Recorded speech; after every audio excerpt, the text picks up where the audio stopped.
윤석열 대통령 지지율이 23%라는 갤럽 조사 결과는 충격적이다. 윤 대통령이 믿었던 기시다 일본 총리의 지지율이 22%니 거의 붙은 셈. 이대로라면 곧 역전이다.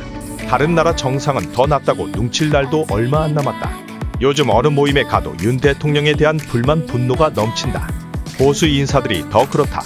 우라통이 터져 뉴스도 안 본다는 분도 많다. 대략 10명 중 9명은 윤 대통령이 변하겠다고 하지만 누가 그걸 믿겠느냐고 한다. 취임 후 2년 가까이 거의 땡전 뉴스에 가까울 정도로 현 정부를 낯뜨겁게 편들던 보수 신문도 이제 와 대통령 공격에 열을 낸다. 어이없다. 대통령을 난 잘하고 있어란 착각, 오만에 빠지게 만든 책임 따윈 안중에 없는 듯하다. 그건 그렇다 치고 국민의힘의 이번 선거 결과를 보면 노부영 정당이란 말이 딱 맞다. 70대 이상 노인, 부자 동네, 영남에서만 힘을 쓴다. 이젠 60대도 외면한다. 서울, 경기, 인천의 수도권 122석 중 건진 건 고작 16%. 보수 결집론은 그저 TK, PK 이야기다. 의미도 실체도 없다. 이 정도면 집권당이라 불릴 자격도 없어 보인다. 사실 선거 전부터 야당 단독 과반 저지가 목표인 정당에 무슨 미래가 있겠는가. 이대로라면 4년 후 총선 4연패는 피하기 힘들다. 불편한 진실 또 하나. 선거 결과 지도는 또다시 서쪽 파란색, 동쪽 빨간색으로 정확히 양분됐다. 결국은 지도자 책임이다. 그나마 하나 건진 건 있다. 아, 다음에는 이런 대통령을 뽑아선 안 되겠구나란 각성을 유권자들이 진지하게 했다. 그 각성이 언제까지 이어질지는 별개의 문제지만 말이다. 내가 보는 차기 대통령의 조건은 크게 세 가지다. 첫째, 갑자기 튀어나온 이른바 갑튀 후보는 뽑지 말자.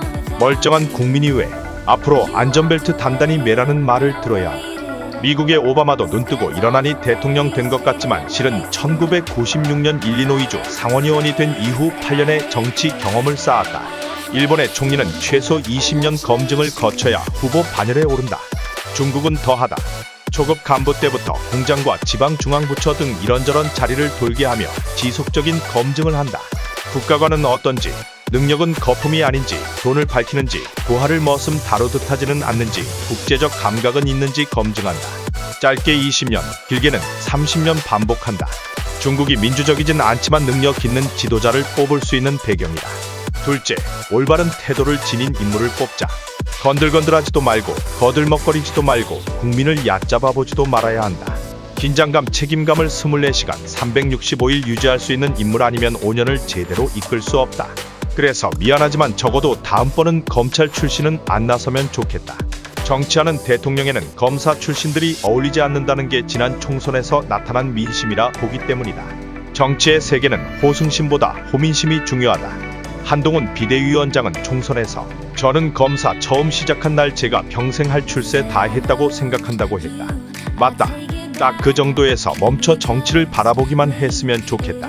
셋째, 다음번에는 결집을 촉구하는 지도자 말고 확장을 호소하는 지도자를 뽑자.